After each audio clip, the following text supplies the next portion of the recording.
In this tutorial, we'll be going over problems from past Math 30-2 Diploma exams. So let's get started here.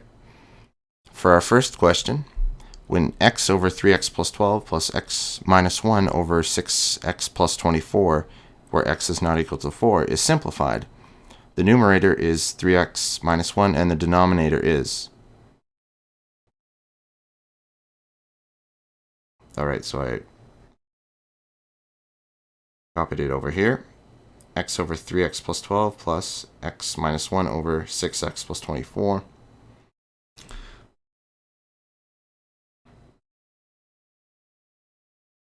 Step 1. Factor each denominator, because we want to make it as simple as possible. So the 3x plus 12 factors to 3 times x plus 4, and then the 6x plus 24 factors to 6 times x plus 4. Step 2. Achieve a common denominator. In this case, we can use 6 times x plus 4 as a common denominator. For the first, obviously, because 6 is just double 3. For the first term, multiply the numerator and denominator by 2 to achieve the common denominator. So the reason why we're multiplying 2 over 2 is because it's just multiplying by 1, which means it's going to be the same thing as before, just written in a different way. So we can go 2 times x equals 2x. 2 times 3 is 6. So now instead of x over 3x plus 4, we have 2x over 6x plus 4. And then the other term stays the same. It's still x minus 1 over 6x plus 4. Okay. So that's good. Step 3. Since both terms have the same denominator, add the numerators and share the denominator. So all that means is because these two terms have the same denominator, we just use that denominator. And then what we're allowed to do is just take this numerator, and add them. 2x plus x minus 1. And then for the denominator, we just use that common denominator like that. And then our last step is simply to add the 2x plus the x. So we have 3x minus 1 divided by 6 times x plus 4. Now let's go back to the problem.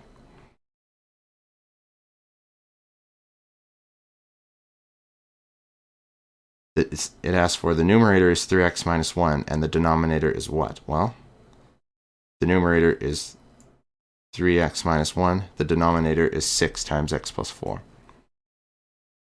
6 times x plus 4. Right there. Our answer is A.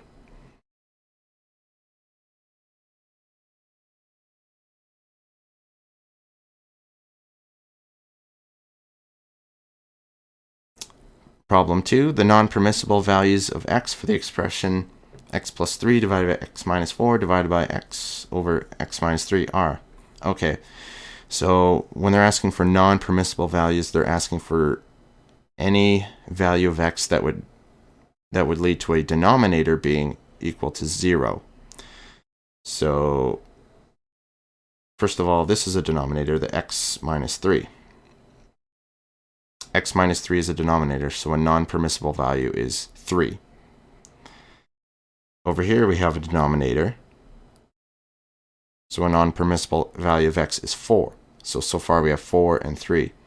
But there's one other denominator, and that is the x. So why is x a denominator? Well, because this whole expression is divided by this whole expression. If x equals 0, then this whole expression here equals 0. So we have something divided by 0, and that's not allowed. So our answers for x are non-permissible values of x are 4, 0, and 3. So 4, 0, and 3. That's B. Answer B.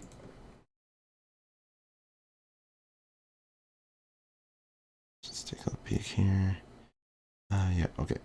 The simplified product of 2n to the 4p times 6m to the 6 divided by 3m 3n squared p squared, where m is not 0, n is not 0, and p is not 0, can be represented by, where a, b, and c represent single-digit numbers. Okay.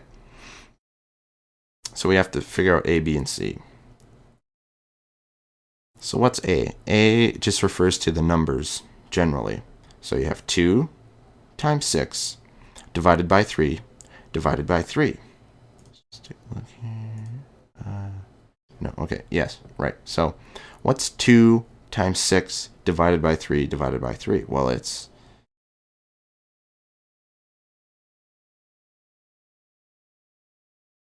okay. 2 times 6 is 12, divided by 3 is 4, divided by 3 is 4/3.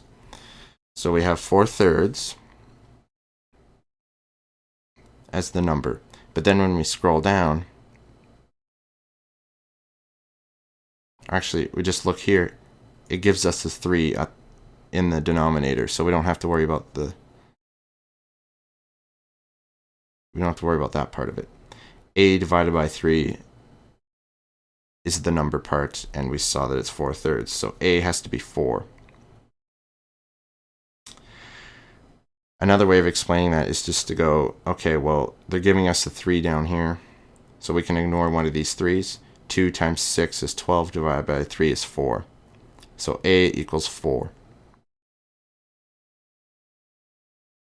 Numerical response right in here, we just write 4 for a. What about b? Well, b is the exponent of n. We have n to the power of 4 and n to the power 2. So because we have division, the 4 minus 2 just equals 2. b equals 2. b equals 2. What about c? c is the exponent of m. So we have a 6 up here, and we have a 1 down here. 6 minus 1 is 5. So c is equal to 5. c is 5. Just once again, a is 2 times 6 divided by 3 is 4. A is 4. B is 4 minus 2 is 2. And then C is 5. 4, 2, 5 are your answers.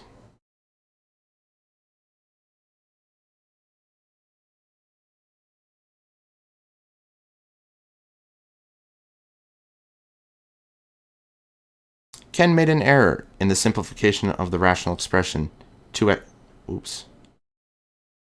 Ken made an error in the simplification of the rational expression 2x plus 10 divided by 2x squared minus 50, where x is not equal to negative 5 or 5. His simplification of the expression is shown below. Okay, so the first thing he did is he factored out the 2 in the numerator, and he factored out the 2 in the denominator, and he canceled the 2's. That's fine. Then he factored x squared minus 25 as x plus 5 times x minus 5. That's good. Step 3. He canceled out the x plus 5 and the x plus 5. And then in step 4, he concluded that this was all equal to x minus 5. Okay, so obviously he made a mistake somewhere. The step in which Ken made his error is... Okay. So I don't see any mistake here. From this, I don't see any mistake here. I don't see any mistake here. I don't see any mistake here. The mistake is obviously the final step. Because what he did, from step 3, what he has left is 1 divided by x minus 5. Instead of writing 1 divided by x minus 5, he wrote just x minus 5. So that's where his mistake is, step 4. D, step 4. The solution for x in the equation negative 2 over 3 minus 4 divided by x equals 6, where x is not equal to 0, is...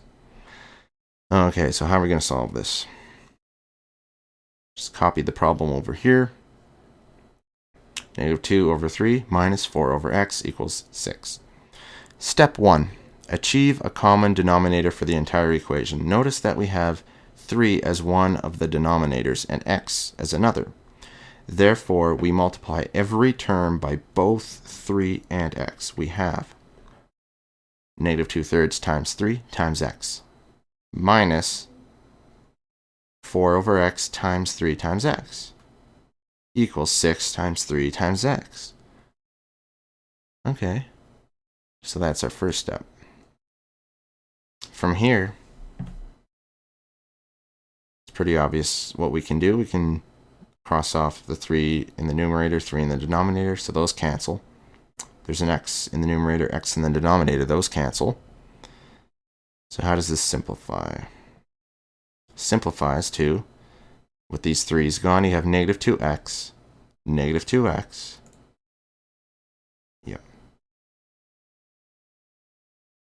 3's cancel, negative 2 times x, negative 2 times x, right here. The x's cancel, so we have negative 4 times 3, so that's negative 12, equals 6 times 3 times x, which is 18x. Negative 2x minus 12 equals 18x. Simplify further. Just add 2x to both sides to cancel out this negative 2x. And we're just left with negative 12 equals 20x. Simplify further. Divide both sides by 20. You have negative 12 divided by 20 equals x. So x equals negative 12 over 20, which equals negative 3 over 5. So if our answer is negative 3 over 5, we go back to our, there it is, C, negative 3 over 5.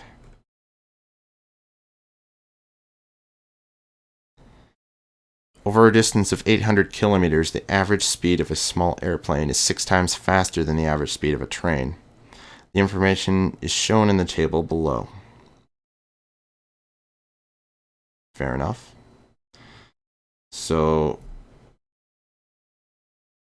each thing is going to travel 800 kilometers at a different speed. So the time for the train to travel is 800 over x, and the time it takes for the airplane to travel is 800 over 6x. To travel 800 kilometers, the train requires 8 hours more than the airplane. The equation is shown below. Right, so the time it takes the train to travel is 800 over x, and then the time it takes the airplane to travel is 800 over 6x. The difference between the two times is 8 hours.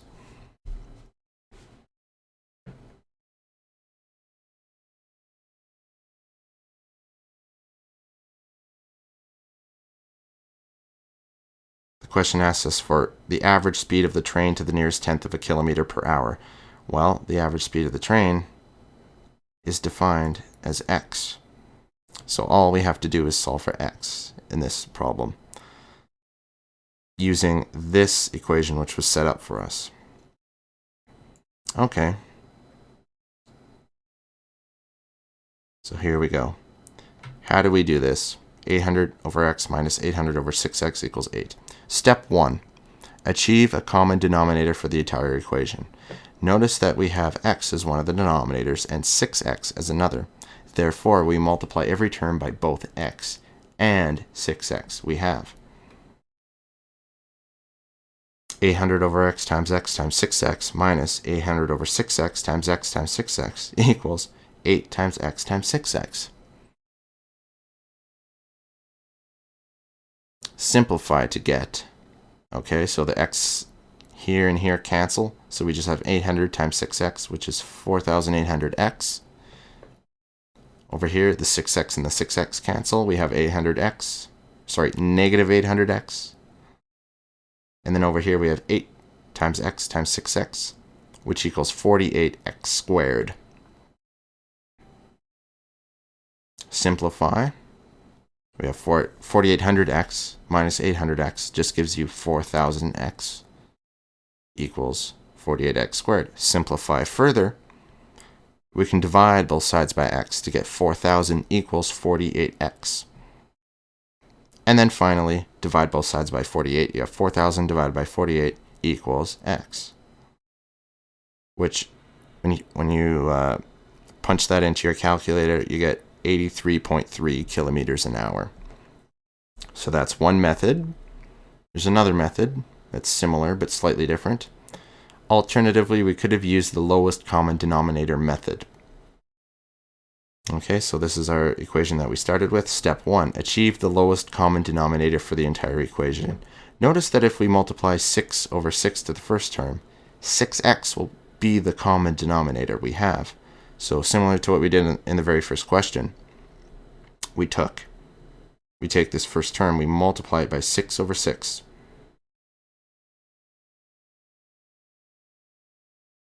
And leave the other terms the same. So 6 times 800 is 4800. 6 times x is 6x. So now we have 4800 over 6x minus 800 over 6x equals 8.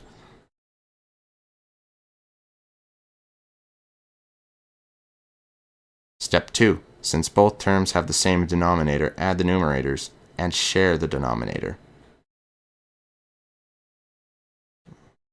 Yeah, okay, right. So we have two terms here with the same denominator, the denominator being 6x.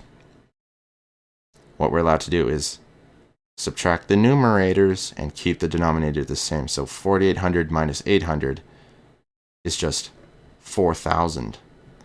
And then 6x, we preserve that common denominator, equals 8. So 4000 divided by 6x equals 8. Step 3, multiply both sides of the equation by 6x to get 4000 equals 48x. Look familiar? It should be. Simplify to get. Just divide both sides by 48. 4000 divided by 48 equals 83.3 kilometers per hour. And that's your numerical response, because they wanted it to 1/10 of a kilometer per hour. So 83.3. 83.3. Okay. Which of the following equations is equivalent to 4 to the power of x plus 2 equals 16? All right. So 4 to the power of x plus 2 equals 16. Step 1. Take the log base 4 of both sides. So log base 4 of 4 to the x plus 2 equals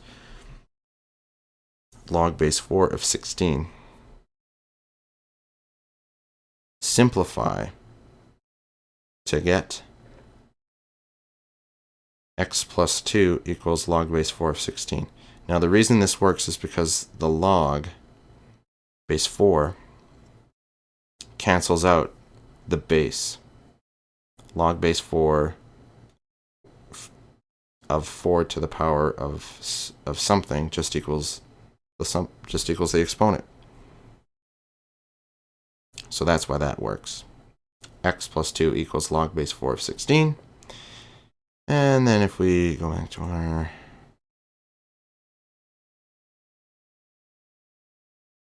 x plus 2 equals log base 4 of 16. X plus 2 equals log base 4 of 16. They just have it written backwards, but it's the same thing. Log base 4 of 16 equals x plus 2. D is the answer. Numerical response: when the expression log base 8 of 6 plus log base 8 of 4 is simplified into the form log base 8 of a, the value of a is. Okay, well.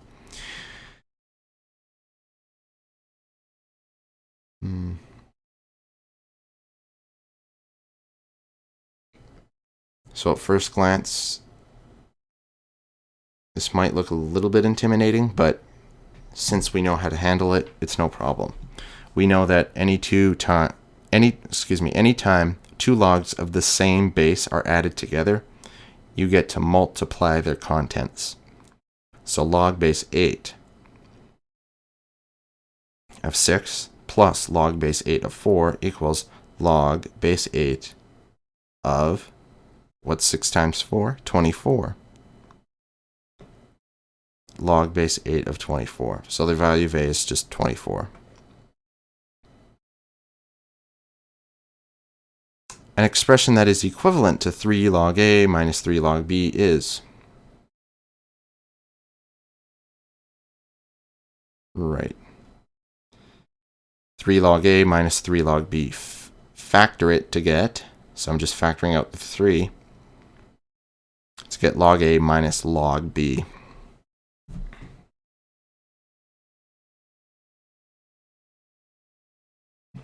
Since we have a difference of two logs with the same base, divide the contents of the first log by the contents of the second log. we have. So it's two logs of the same base. We take the contents and divide them because we have the first log subtracted by the second log. We can combine them to say log A minus log B is equal to log A divided by B. So that's all I did. I took this, changed it to this.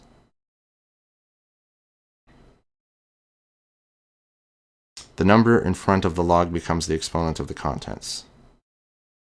It's the other thing we're allowed to do when we're dealing with logs is take the coefficient in front, the 3, and bring it up here. So 3 log A over B becomes log A over B cubed.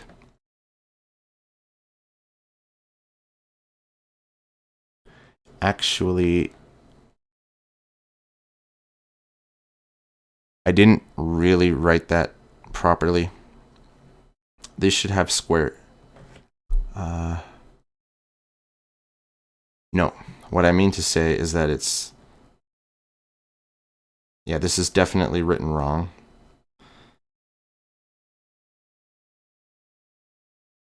There should be a square bracket here and a square bracket out here, because this does not mean log A over B, the whole thing cubed. It's the log of A over B cubed. So this was unclear and written incorrectly.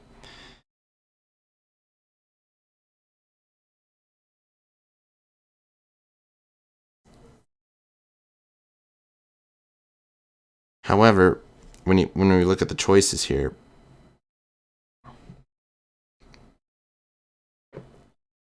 the answer is D, even though D is written incorrectly. There should be square brackets here and a square bracket out here. Square bracket, square bracket. But the answer is D. What they're trying to say is that the cube belongs to the contents here, not the entire log. So that's the confusion. But the answer definitely here is D. The table shows the average height of a particular stand of trees for the first 6 years. So 1 year it's 6 feet tall, 2 it's 10, 3 it's 13, 4 it's 15, 5 is 16, 6 is 17. These data can be modeled by a logarithmic regression function in the form h equals a plus b ln t, where h is the average height of the stand of the trees after t years.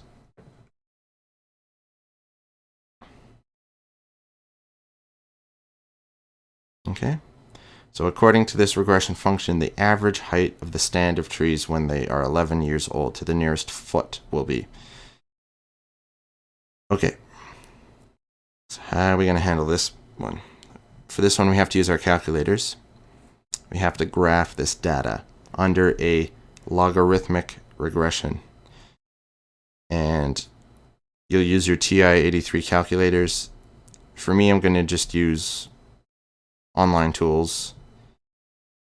I currently don't have the capacity to show a TI-83 in a video, but hopefully I'll get the point across in the same way. So what I did is I took this data in this table, plotted it using an online tool, 1, 6, 2, 10, 3, 13, 4, 15, 5, 16, 6, 17, and did a logarithmic regression of the form y equals a plus b ln x, which is the same thing you'll have on your TI-83s. When you perform the regression, you'll get this data. A equals 5.9483424, B equals 6.2788, blah, blah, blah. Okay. So you get a graph that looks like this. Using that curve, we're going to figure out. Let's go back to the question. When the trees are 11 years old, so we're going to use this graph and figure out at 11 years old what the height is. So then I took the value of A and B and I graphed it using another online tool. 5.94 blah blah blah plus 6.27 blah blah blah ln x. So right in here I put the equation. x equals 11, in other words, 11 years. We're going to figure out the height of the tree, and the intersection point is right here. At 11 years, the height is 21. So that's our answer. Going back to the question, the average height of the trees when they're 11 years old is 21 feet.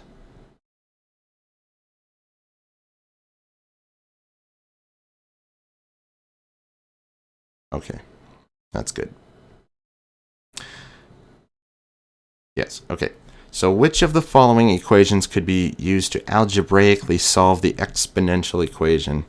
3 to the power of x minus 1 equals 9 to the power of x minus 3.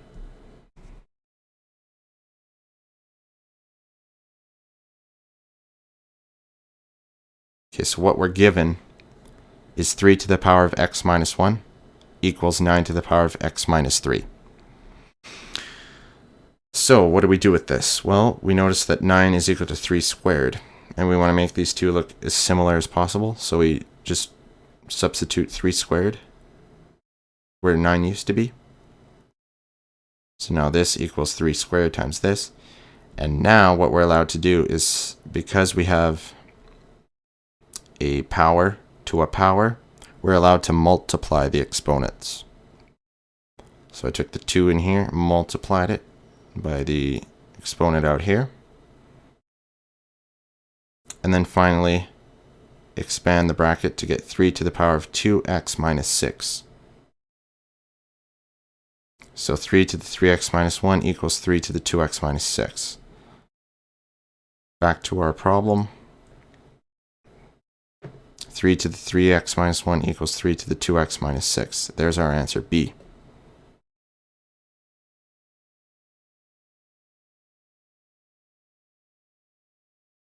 From 1997 to 2008, the population of a particular town grew at an average rate of 5.4% per annum. During this 11-year period, its population P can be modeled by the exponential function. P equals x to the, x times 1 plus r to the n, where x is the population in 1997, r is the average annual growth rate, n is the number of years since 1997. In 2008, the population was 14,030. According to the model, the population of this town in 1997 is approximately. Okay, so how are we going to handle this one? We start out with our equation P equals x times 1 plus r to the n. Step 1, insert the data given to solve for x. Okay, so what data are we given? We're given the population in 2008, which is 14,030. We're given the average growth rate of 5.4% per year, which is 0.054. The slash A just means per annum, which means per year. So 0.054. And it's an 11-year period. 1997 to 2008, 11 years, obviously. Okay, so let's use that information in a way that will help us. In 2008, I'm just going to put P underscore 2008 equals 14,030, the population in 2008. N equals 11 since 2008 is 11 years after 1997. And we know that the growth rate is always R equals 0.054. Thus, we just plug our data in. The P in 2008 is 14,030. X we don't know yet. 1 plus R to the power of 11 years. N is equal to 11. Okay, let's just add the bracket. 1 plus 0.054 is 1.054. Now, we have to solve for x.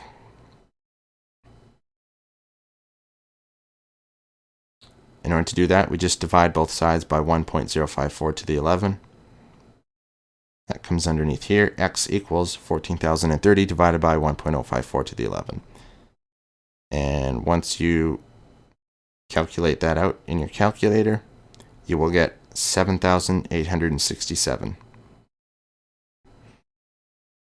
and that's the value of x. So now we find the population in 1997 using n equals 0, because n is defined as the number of years after 1997. So if we want to know the population at 1997, n is equal to 0. We have p at 1997 equals 7867 times 1 plus 0.054 to the power of 0. And any number to the power of 0 is just 1 automatically, except for 0 to the power of 0. But that's a different conversation for a different day. For right now, this to the power of 0 is just 1, and our final answer is just 7,867. Okay. And there we go. Our answer is D. 7,867.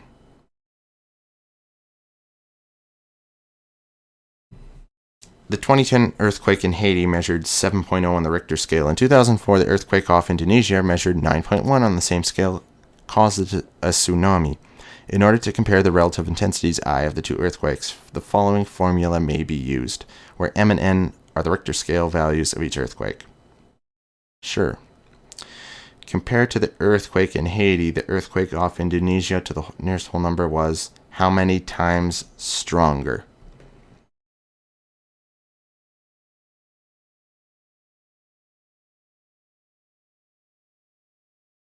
Okay, so what they're asking for is the value of I.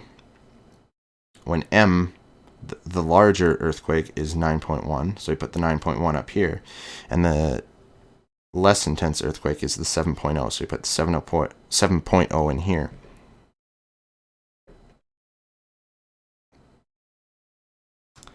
Step 1, plug the Richter scale values into the formula. Okay, so like I said, the M here is going to be 9.1, the N here is going to be 7.0. Cool. Step 2, since we are dividing two powers of the same base, we can subtract the exponents. So you have two powers that are divided by each other, they have the same base, you can subtract the exponents. So this becomes 10 to the power of 9.1 minus 7.0. Simplify to get, just subtract them. 10 to the 2.1 equals 125.9. So believe it or not, the stronger earthquake was 125.9 times more intense than the softer earthquake. And the softer earthquake was the one in Haiti, so you can only imagine how powerful the Indonesia one was. It's amazing. Ahmed invested $1,000 for 4 years into an account that pays 3% per annum, compounded annually. Which of the following functions models the value V of Ahmed's investment in 4 years' time?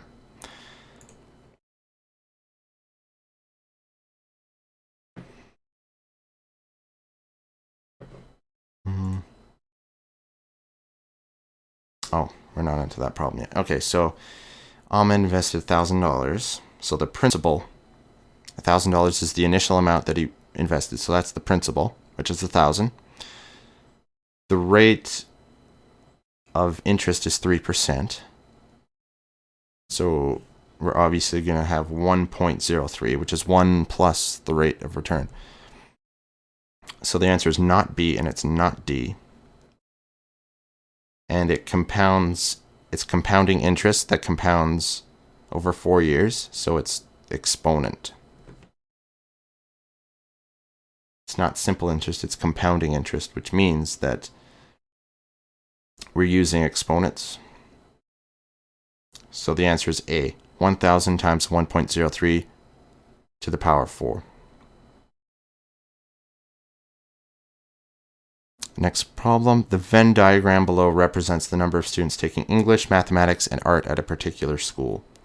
The number of students taking mathematics or English is, okay, so what do they mean by or? Mathematics or English? What they're saying is, what they mean by that is everyone except for the students that are neither taking math nor English. So they want to know everyone except for the people who are not taking either one. So this is our entire sample space in here. And we want to know everyone except for the people that don't take either one of these. So they're not in this circle and they're not in this circle, which means everyone except the 17. So all we have to do is add up all the other numbers. So 17 plus 13 plus 21, well, let's see, it's 30, 51, 53, 56, 60.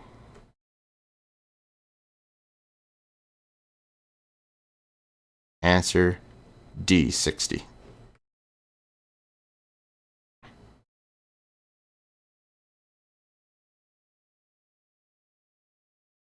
So use the following information to answer the next question. 4 sets. Set 1, 2, 3, and 4.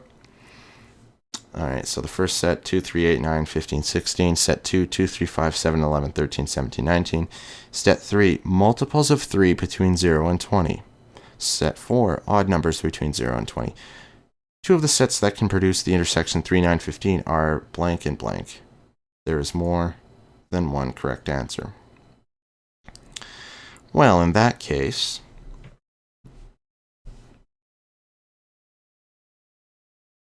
we have to figure out the intersections between the various sets.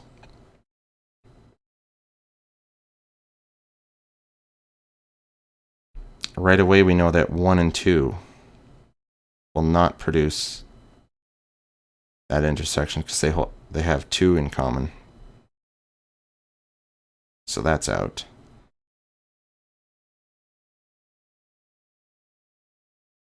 For sets 3 and 4, it helps to actually write out what they are. So multiples of 3 between 0 and 20. 3, 6, 9, 12, 15, 18. Set 4, odd numbers between 0 and 20. Well, that's 1, 3, 5, 7, 9, 11, 13, 15, 17, and 19.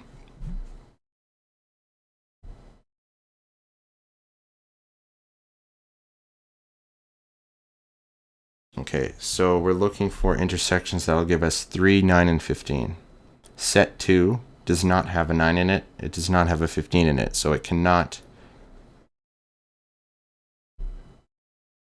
be part of the answer because the intersection is the numbers that both sets have in common when you intersect two sets. Or when you ask for what the intersection is of two sets. A number has to be in both in order to be included in the intersection. So 2 does not have a 15 in it or a 9 in it, so it's completely out. But what about sets 1 and 3? Well, sets 1 and 3 have a 3, a 9, and a 15 in common, and they don't have any others in common. So there's a valid response, 1 and 3. What's another valid response? Well, let's check 1 and 4. 3, 3 they have in common. 9, 9 they have in common. 15, 15 they have in common. They don't have any others in common. So another valid response is 1 and 4. Is there another valid response? Well, 3, 3. Between sets 3 and 4, there's a 3 in common, there's a 9 in common, there's a 15 in common. And there's no other numbers in common. So 3 and 4 is also a valid response.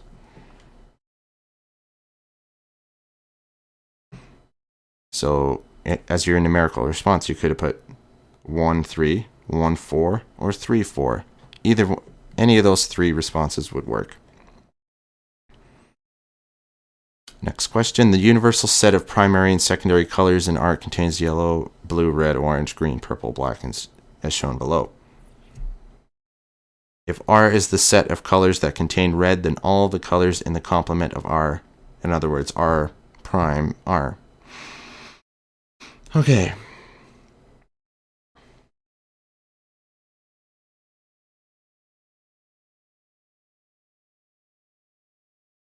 So when they say complement, what they mean is everything outside. R is the set of colors that contain red. So R is red, orange, black, and purple. Anything outside of R is yellow, green, and blue. Simple as that. Yellow, green, and blue. C is your answer. There are 35 students in John's homeroom class. There are 5 students who take English and biology, 7 students who take neither of these subjects. There are 3 more students taking only English than there are students taking only biology. the number of students in John's homeroom who take biology only is. Okay, so we have to draw this out. We have to draw a sample space with a Venn diagram inside of it. And since we don't know how many students take biology only, we're going to make that equal x. And people who take only English is going to be x plus 3 because they tell us it's 3 more. We know that there's 35 students in total in the entire sample space. There's 5 students in the intersection of English and biology because they take both. And there's 7 students who take neither. So we're going to draw this all out like so. And you're going to have to use your imagination a little bit. Pretend that this is a Venn diagram with 2 circles. This is a circle. This is a circle. And pretend that this is a sample space, the whole thing. Okay. So let x be the number of students who take only biology. There are x plus 3 students taking only English. Step 1. Draw the sample space and a Venn diagram to illustrate the data. So that's what we did. We have 5 students in here who take both English and biology. We have 7 students out here who take neither. We have x who take only biology. We have x plus 3 who take only English. Step 2. Add all amounts to solve for x. X plus 3, so I'm just taking each component, adding it. So x plus 3 plus 5 plus x plus 7 equals our total of 35 students.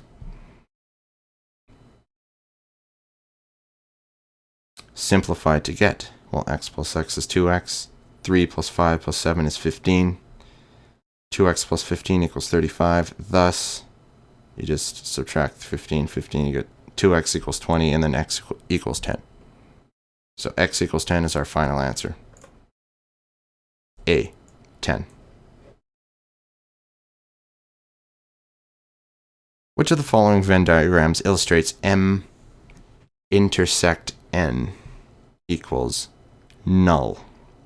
So the upside down U means intersection, which means anything that the 2 sets have in common. And the circle with the slash through it means null, which means nothing. So M and N have nothing in common. Well, that only happens with C. There's no intersection area at all. So their answer is C. Okay. This is the one, I have to admit, even it took me quite a bit of time to figure out. This one is a little bit strange, but if you get a problem like this where it's sort of a guess and test type of problem on your exam, skip over it and come back to it at the end once you're done the rest of your exam. Leave a problem like this for the end because you don't want to waste a whole bunch of time trying to solve it and then you'll run out of time. Alright, so it says, to solve a particular logic puzzle, x must be placed in 6 squares in the grid below so that no 3 x's lie in a vertical, horizontal, or diagonal line. Which of the following opening placements of the first 3 x's could lead to a successful solution to the logic puzzle? In other words, they want the x's laid out so that there's no tic-tac-toes. They want a cat's game, so to speak, where they want the x's never to form a straight line of 3, a diagonal of 3, in any direction. And as it turns out, through trial and error, you can only have that happening when you have 3 in one. Someone's talking in the background. 3 in a corner like this, and 3 in a corner like this, or 3 in this corner, 3 in this corner. Those are the only 2 scenarios that work. But again, there's no easy, straightforward method of deriving that. You just have to sort of trial and error to sort of figure it out. But anyways, we have our 4 choices here. And we're going to examine them to figure out which one could lead to a successful solution. Okay, so what we know is that we're starting out with 3 x's, and we have to place 3 more x's in order to, have what we need. So how is this going to work?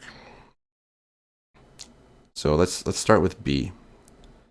we have to place 3 x's, and we cannot form any tic-tac-toes. So this spot is not available, this spot is not available, and this spot is not available. So we place our 3 x's here, here, and here. But in doing so, we formed a tic-tac-toe this way. So B is impossible. Let's try C. We need to place 3 x's without forming a tic-tac-toe. Well, this is not available, this is not available, and this is not available because you'd either get it this way, or this way. So we placed our 3 x's here, here, and here. Well, what did we do? We created tic-tac-toe, tic-tac-toe. So C is out of the picture. What about D? We need to place our 3 x's in such a way that we do not form a tic-tac-toe. So this one here is not available. And this over here is not available because you go this way or this way. So we have 1, 2, 3, 4 spaces to put our x's. So let's start by placing, we can't put 2 x's up here because that would create a tic-tac-toe. So let's try putting an x here and an x here. Then we're stuck. We still have to place 1 more x. If we put it here, we'd have a tic-tac-toe this way. If we put it up here, we'd have a tic-tac-toe this way. So D is out. The only possible solution is A. And here's why. With A, only this spot is unavailable. So we have 1, 2, 3, 4, 5 possibilities of where to place our 3 x's. We could place an x up here, and an x down here, and an x down here, and what do you know? There's no tic-tac-toes, and we have 6 x's. Alternatively, we could put an x up here, 2 x's down here. That also works. So our answer is A.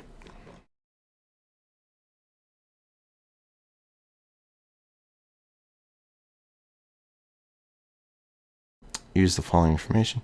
Sasha has 6 white socks, 4 black socks, and 10 brown socks in the clothes dryer. Without looking, he randomly selects 1 sock at a time until he has 2 socks that are the same color. The number of socks Sasha must randomly select from the clothes dryer to guarantee that he has 2 socks that are not the same color, that are the same color but not white is. Okay, I'm going to tell you right now, the way that this question is worded, it's actually a trick question. The reason is because it explicitly tells you that when Sasha gets 2 socks that are the same color, he stops. He stops picking. So if he were to get 2 white socks, he would stop. He would stop even though you're at that point not guaranteed to have, you know, either 2 white or 2 black or 2 brown socks. So the way it's worded is actually a trick question.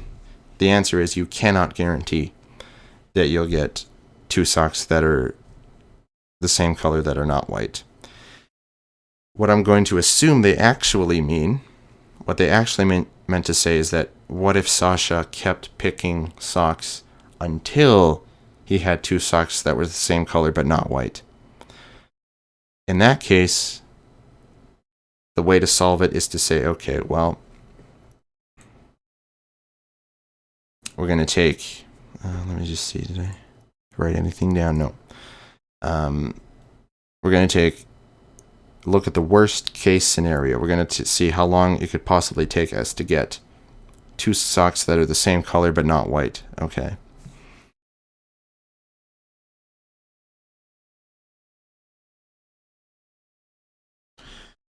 In order for that to happen, to sort of prolong the experiment as long as possible, he'd have to take all 6 white socks, then take a black sock, then take a brown sock, So 6 white, 1 black, 1 brown. And then the next sock, because there's only black or brown socks left, is either going to be a black or a brown, at which point the experiment is done. So it's 6 plus 1 plus 1 plus 1, which is 9. Answer A, 9.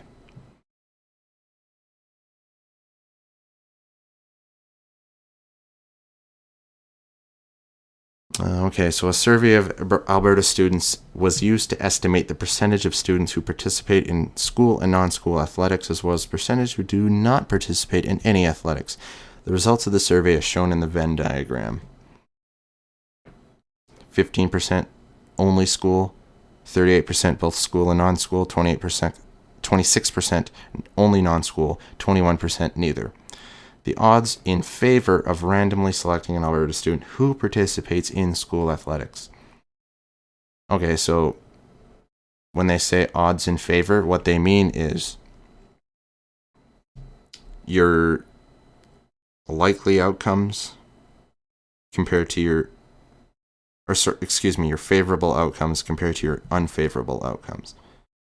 So your favorable outcomes is 15% plus 38 because they ask for participates in school athletics. Well, there are 15% plus 38%, being 53% of students participate in school athletics. And how many odds in favor of randomly an Alberta student? So they're just asking for, out of any Alberta student, if I randomly picked one, what are the odds that that student participates in school athletics? Well, it's 53% compared to the unfavorable outcomes, which is 26 plus 21, which is 47. So the answer is D, 53 to 47.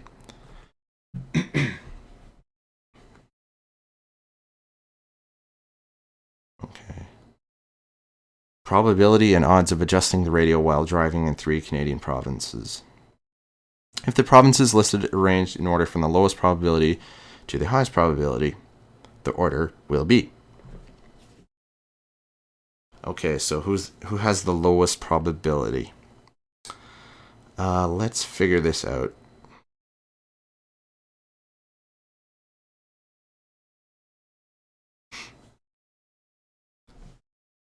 In BC, the odds in favor of adjusting the radio are 14 to 11. So what that means is you go 14 divided by 25, and that gives you 56%. In Ontario, the probability of driver adjusting the radio is 61%. So far, 56, 61. What about Alberta? Alberta, it says the odds against the driver adjusting the radio are 8 to 17. So all that means is the odds in favor is just reversed, 17 to 8, which means 17 divided by 25 is 68%. So we have 56 for BC, 61 for Ontario, and 68 for Alberta. So the correct answer, it asks for lowest probability to highest probability. So that's BC at 56, Ontario at 61, and Alberta at 68.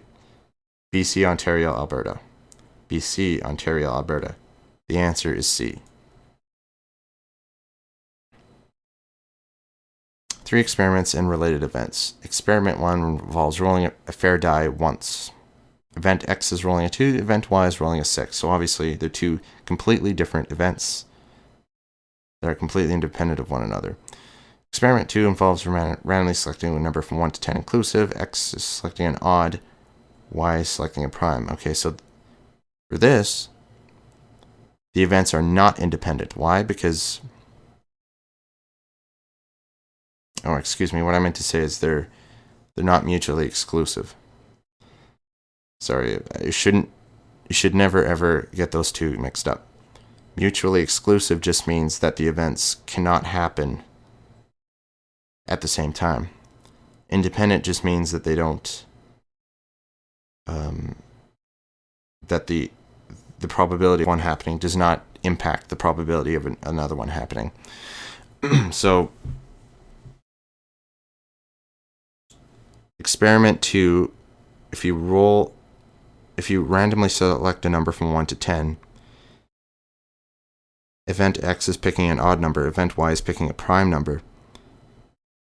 It's very possible that you could pick a number that's both odd and prime at the same time. So these events are not mutually exclusive. And then for number 3, you randomly choose one marble from a bag. Experiment X involves choosing a red marble. Event Y involves choosing a green marble. The mutually exclusive events are described. Okay. So obviously, if you choose a red marble or you choose a green marble, those are mutually exclusive. Because a red marble is not a green marble, and a green marble is not a red marble. And same with rolling a die. Rolling a 2 is not rolling a 6. Rolling a 6 is not rolling a 2. They're different. They're mutually exclusive. However, picking a number from 1 to 10 that's both odd and prime is entirely possible. You could pick a 3, a 7, a 5, right? So the only mutually exclusive events are 1 and 3. 1 and 3. So the answer is B. There are 10 black, 12 red, 14 yellow, 9 green, 8 orange, and 11 purple candies in a particular package of candy. If one candy is randomly selected, then the probability to the nearest hundredth that it's a red or a black candy.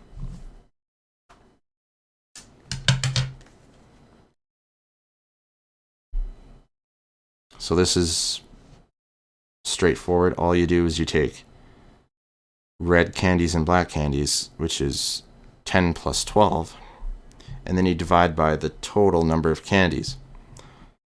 So what's the total number? 10 plus 12 plus 14 plus 9 plus 8 plus 11. 64. There's 10 black and 12 red, so that's 22 candies that we're looking for divided by 64 total candies. So 22 divided by 64. Probability to the nearest hundredth is 0.34. 0.34. A child has a box containing 8 toy cars and 6 toy trucks. He reaches in and randomly selects 2 toys, one after another, without replacement.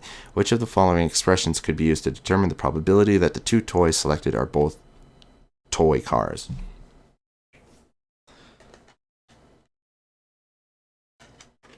Well, it says without replacement, so once the first selection is made, the toy is not returned to the box.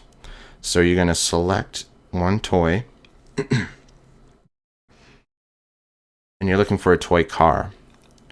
So the first one is 8 divided by 14 chance. And then you're left with a situation where there's 13 toys remaining and 7 of them are toy cars. So the probability of the next one is 7 over 13. So it's 8 over 14 times 7 over 13, which is B.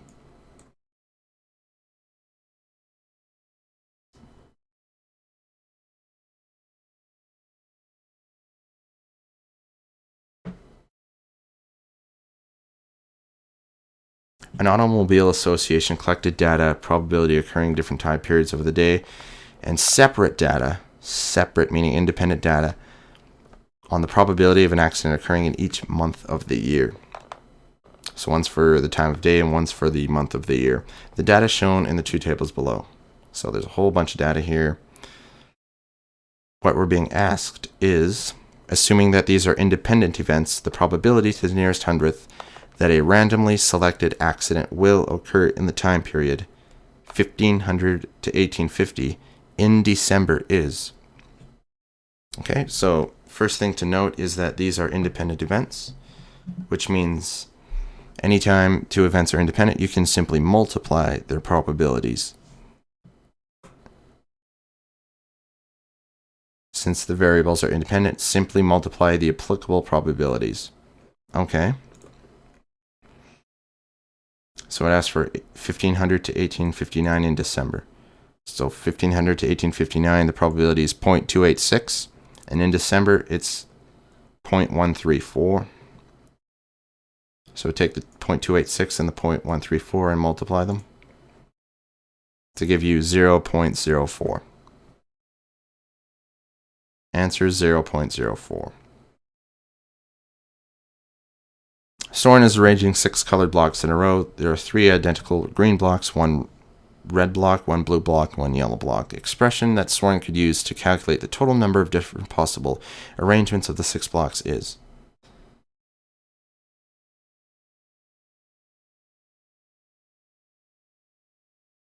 So this is where we use the fundamental counting principle. We have 6 colored blocks in a row. So by default, that's 6 factorial ways that they could be arranged. However, we notice that the green blocks are all the same. They're identical. So to take this into account, we have to divide by 3 factorial. So the answer is 6 factorial divided by 3 factorial C.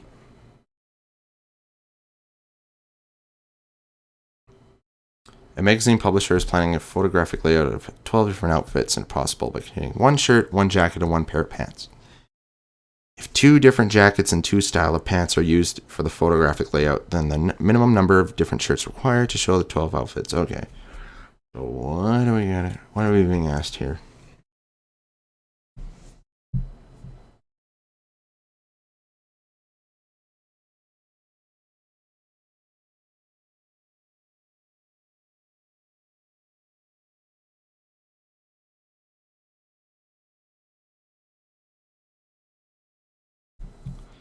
So we have 12 different outfits. And how did we arrive at the conclusion that there's 12 different outfits? Well, because we got it by saying there's 2 different types of jackets, 2 different types of pants, and a certain number of different types of shirts. So 2 times 2 times something equals 12. That's pretty simple. You just take 2 times 2 times x equals 12. Divide both sides by 4, x equals 3. So the answer is 3. Because 2 times 2 times 3 equals 12. Answer 3. A particular school generates student identification numbers using the following rules. The first 2 digits are the last 2 digits in the year starting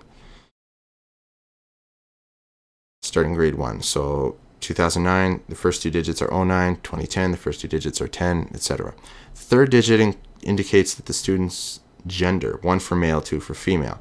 The remaining 4 digits are any whole number from 0 to 9 inclusive without repetition. So there's 10 digits, 0 to 9, and it says without repetition. So once the digit's used, it cannot be used again within those last 4. So the number of different ID cards that are possible for students who started grade 1 in 2002 can be determined by using the calculation. Okay.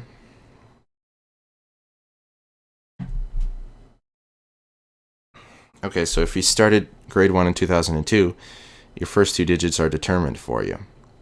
The first 2 digits are 0, 2, and that's the only possibility. So we start with 1 possibility. The third digit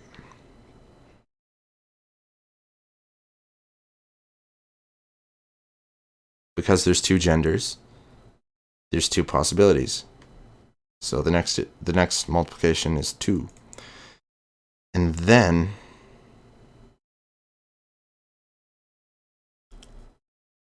oh no, excuse me. The way this question is worded is a little bit strange. Because the first 2 digits are determined for you.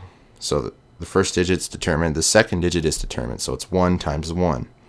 The third digit is that there's 2 possibilities, male or female, so it's a 2. So 1 times 1 times 2. And then the next 4 digits is 10 times 9 times 8 times 7, because there's no repeating digits. 10 possibilities for the first digit, then 9 for the next one, 8 for the next one, 7 for the next one. Yes. So it's 1 times 1 for the first 2 digits because they're predetermined. Then it's 2 because there's 2 genders. And then 10 times 9 times 8 times 7. The answer is A.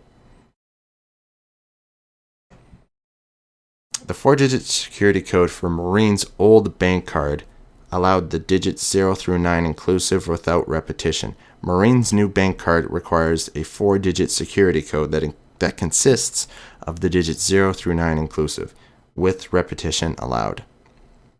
Note, both security codes can start with a 0. Compared to the four-digit security code for Maureen's old bank card, there are how many more four-digit security codes available for her on her new bank card? Well, step 1. Calculate the number of possibilities for the old card and the number of possibilities for the new card. Okay, so for the old card, remember that it said that there's a four-digit security code with the digits 0 through 9 without repetition. So you cannot repeat digits. So first digit, 10 possibilities, then there's 9 possibilities, then there's 8 possibilities, then there's 7 possibilities. 10 times 9 times 8 times 7 is 5040. 5040. The new card, you can repeat digits if you want to. So there's 10 possibilities for the first digit, then 10 for the second, then 10 for the third, then 10 for the fourth. So there's 10,000 possibilities under this new system. The difference between the two, 10,000 minus 5,040, is 4,960. So 4,960 more four-digit security codes under the new system compared to the old system.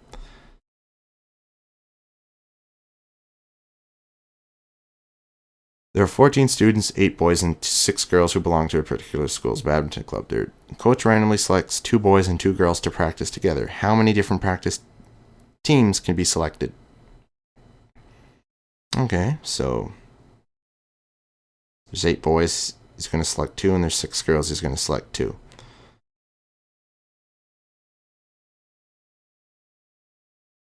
There are 8 times 7 equals 56 possible ways of selecting 2 boys. Because for the first boy, there's 8 possibilities. For the second boy, there's 7 possibilities.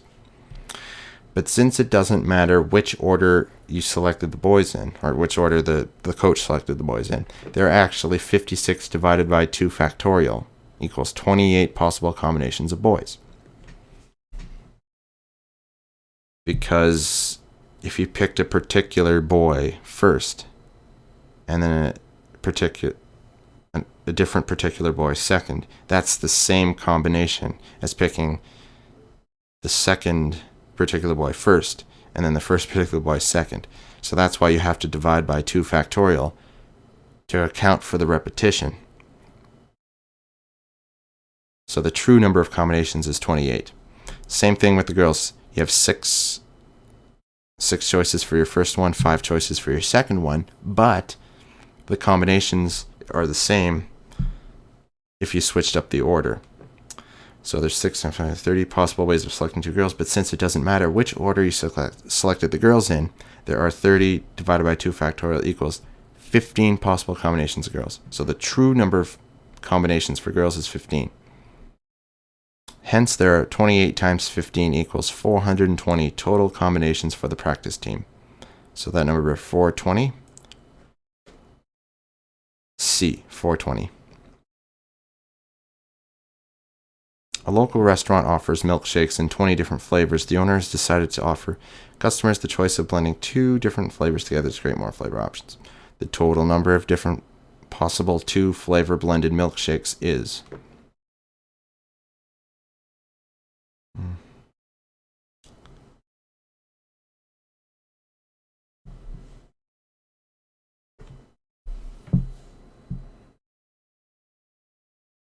Okay. So for your first flavor, it's very similar to what we just did in the last problem. For your first flavor, you have 20 choices, and for your second flavor, you have 19 choices, because you can't choose the same flavor twice. Mixing them would just make the same flavor, so that's pointless. They're asking for 2 flavor blended milkshakes, so it's 20 times 19.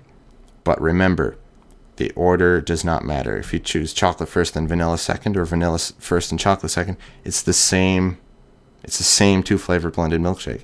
So to account for that repetition, we have to divide by 2 factorial.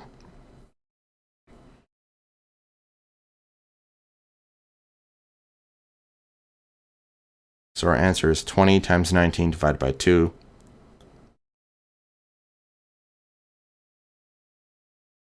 Which is B, 190. 190 is the answer. In the Braille system, each Braille container consists of 6 dot positions. So this is sort of like, a communication system for the blind where they sort of feel dots with their fingers. Dots can be raised to represent letters, digit symbols, or common letter combinations. The Braille character for V is shown below. Dots that are raised represent by solid dots. The number of different Braille characters that have 4 of the 6 dots raised. Okay.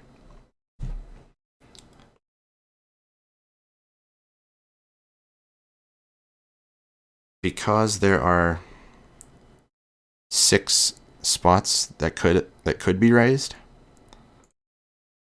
there are 6 times 5 times 4 times 3 equals 360 possible ways of selecting 4 raised dots. However, since each raised dot is the same, we must account for the repetition by dividing by 4 factorial.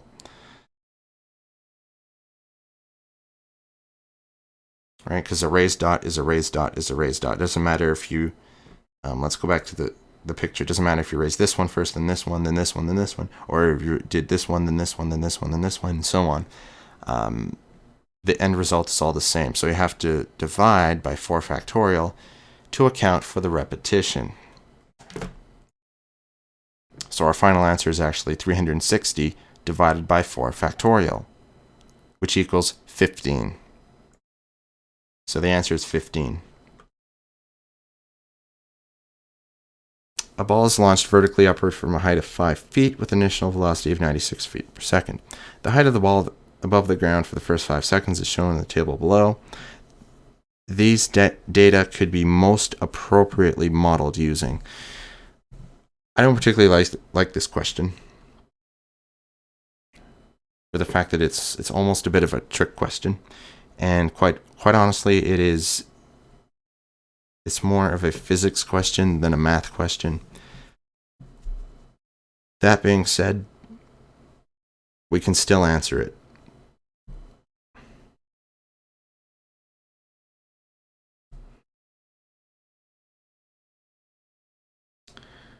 So what we notice about the data is that it goes up, it increases, and then it decreases. So right away we know that linear regression cannot work, because linear regression only goes in one direction. It does not increase then decrease.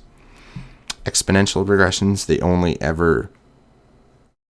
either they always increase or they always decrease. They never increase then decrease. So A and D are both out. Now here's where the controversy comes in. Technically, a sinusoidal regression could work because it's a curve.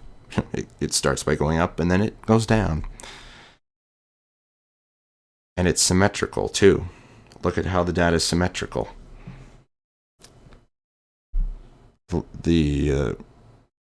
From this data point, the data is symmetrical as you go this way or this way.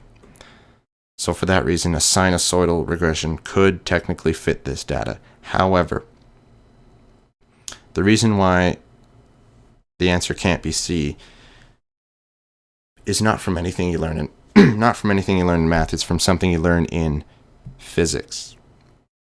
The reason why sinusoidal regression can't work is because we know from physics that gravity only pulls downward.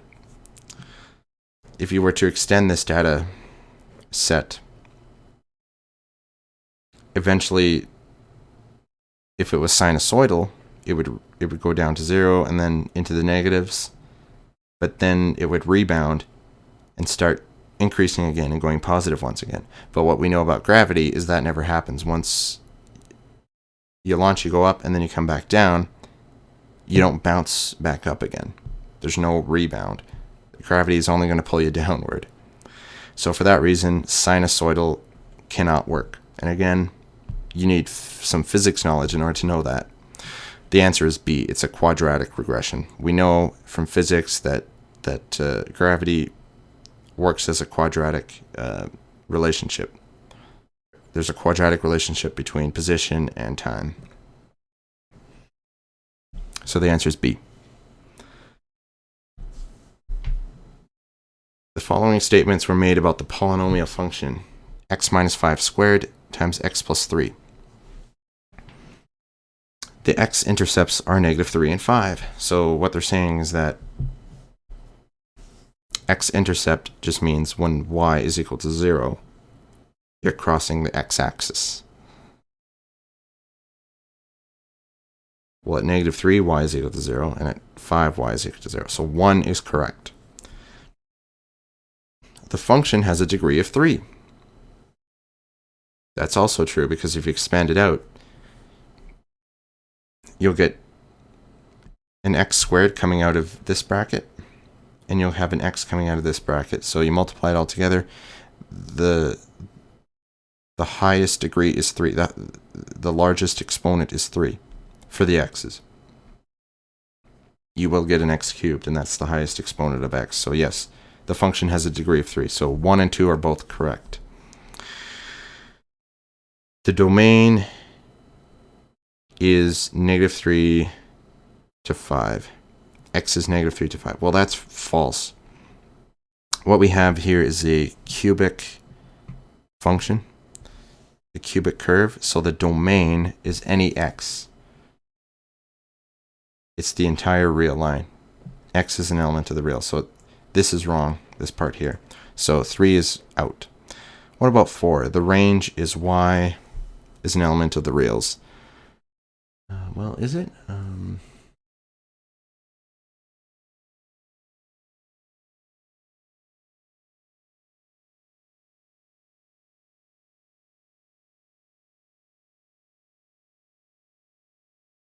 Yes, it is true.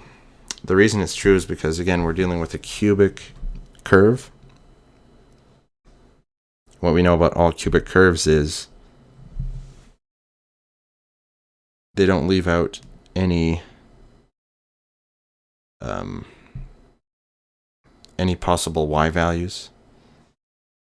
It's not like a quadratic curve where it just does like a u or a upside down u, where it leaves out some of the y's. For cubic functions, the range is all the real numbers, so that's true. So it's 1, 2, and 4. The answer is C. And I wish I did a better job explaining this one. What I basically mean is that a quadratic will go like this, and there's some y values below it won't reach, or if it goes like this, there's y values above it that it won't reach. But when you're dealing with cubic, they go like this. So it's going to reach every y value. Or that goes like this. It's going to reach every y value. And anytime you have a function, or you have a polynomial with a degree that's odd, the range will always be the reals. And since 3 is an odd number, we have a degree of 3. The range is y is every real number. So yes, 1, 2, and 4. Answer C.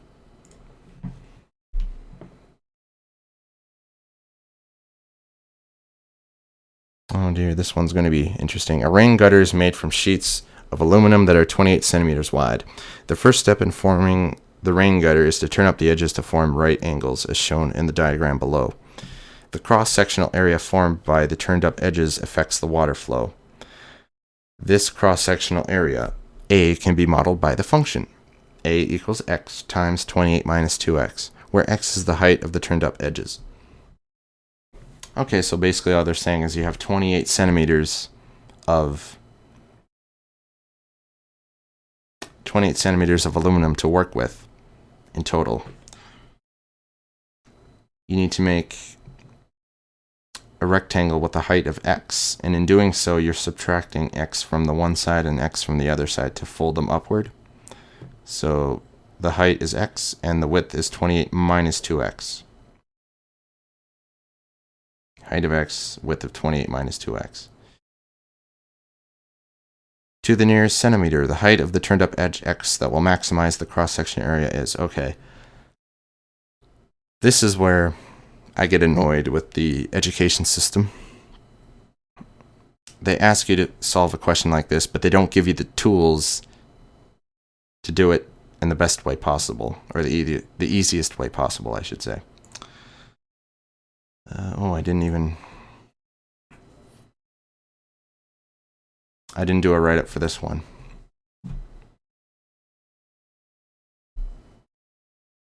Maybe I'll do another video where I answer this one a little bit better, but for now we're going to have to use our, just sort of follow along with the pen and paper or pencil and paper. So we have a equals x times 28 minus 2x. So what you got to do is first expand that. Area equals 28x minus 2x squared. And then we're going to do a trick. It's from calculus. They won't teach it until you get to calculus class, but you can certainly use it here. It's really simple, and no need to be intimidated because it's pretty simple. So you have a equals 28x minus 2x squared. What we're going to do is we're going to take a derivative. And the derivative, when we have a polynomial, derivative of a polynomial is really simple to take.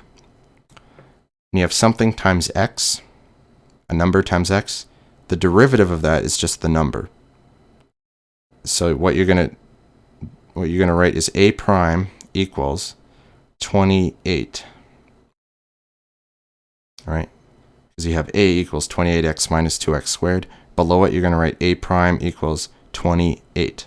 So when I say a prime, I mean like a apostrophe. A with a little apostrophe and right after it. Equals 28. And then how do you handle the negative 2x squared? Well, what you do is you take the exponent, the 2, and you multiply it by the negative 2. So it becomes negative 2 times 2. So you'll have minus 4, and then reduce the 2 to a 1. So you have minus 4x. So once again, a apostrophe equals 28 minus 4x. So this is known as a derivative. And to find optimization, you have to set the derivative equal to 0. So in other words, 28 minus 4x equals 0. And then simply solve that. 28 equals 4x, and then x equals 7. So to the nearest centimeter, the height of the turned up edge x that will maximize the cross-sectional area is, the answer is 7. 7 centimeters. And like I said, I'll probably do a separate video where because there's a new concept here that you weren't taught in Math 30-2 to be able to answer one of these problems, I am going to do another video where I actually show how it's done. But for now, like I said, the answer is 7. A family is going to take a ride on a London Eye, which is a Ferris wheel that constantly rotates. Once the family is in a capsule on the ride, the height of the capsule can be modeled by the sinusoidal function, where x is the time in seconds after the family gets into the capsule. In this context, the y-intercept represents the... Okay. So what do we know about y-intercepts? The y-intercept is when x equals 0. And what's x? X is the time in seconds after the family gets in. So if x equals 0, what we're talking about is the exact time that they got in the capsule.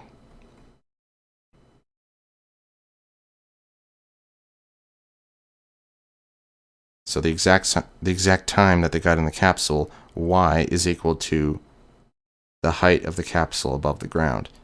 So in other words, the height of the family at the moment they get into the capsule. The answer is D.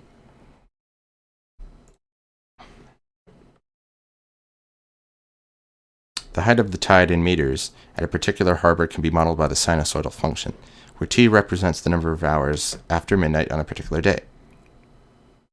To the nearest minute, the earliest time after midnight on the day that the height of the tide is at its minimum depth. Now, because they said minimum, the urge is to use calculus once again. Thankfully, we don't have to in this particular instance.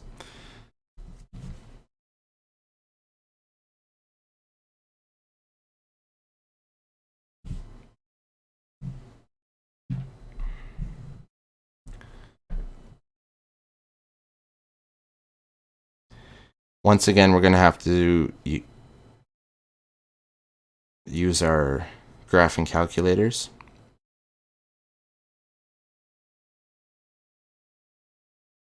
And we're going to have to graph this. Yeah, we're going to have to.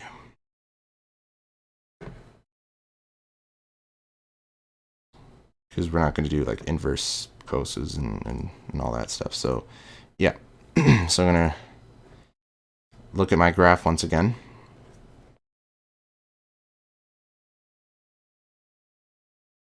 And all I did is I took this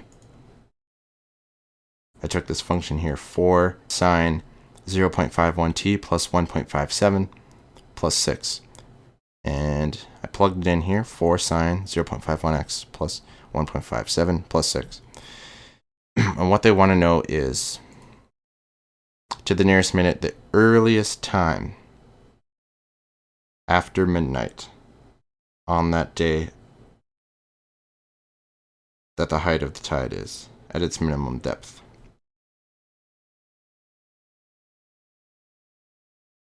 So if t equals 0, that's midnight. So they want to know the lowest point on that curve after midnight.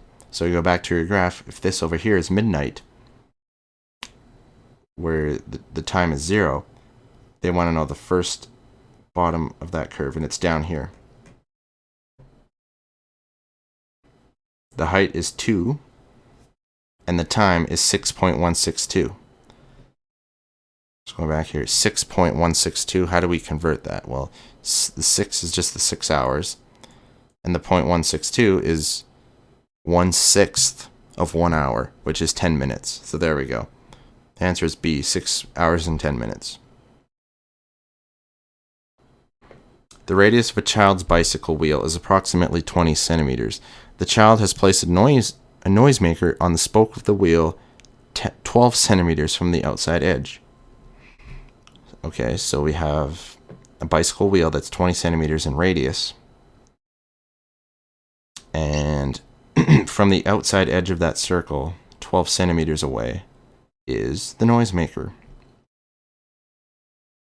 As the wheel rotates, the height of the noisemaker above the ground follows a sinusoidal pattern as shown.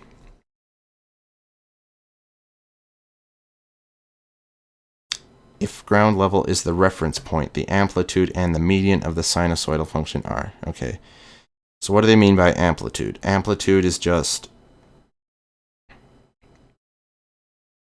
how high or low the function gets from its middle point. So its middle point is obviously this middle line here. The height is the amplitude. So the height is 8 centimeters. That's pretty simple. What about the median? The median is the average height. Well, the average height off the ground is this middle line, which is 20 centimeters off the ground. So the amplitude is 8 and the median is 20.